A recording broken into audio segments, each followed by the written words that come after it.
Szevasztok srácok, én Kali vagyok, és ebben a mai videóban el fogunk látogatni egy elhagyatott házba, kezdjük is. Gyertek velem!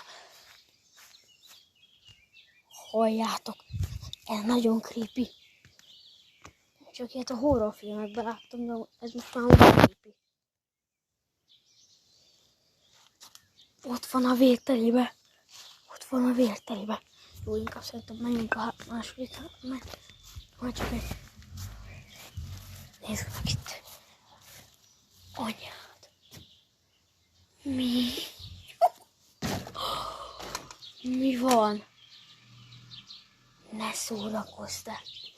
És a harmadik, na szerintem nagyon creepy lesz. Szerintem az a pince. A pince. Én nem merek bemenni. Anyád, mennyi fűkasza van ott.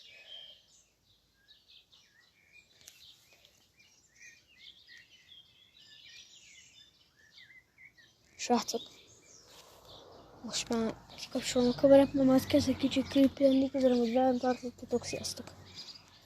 Kali voltam.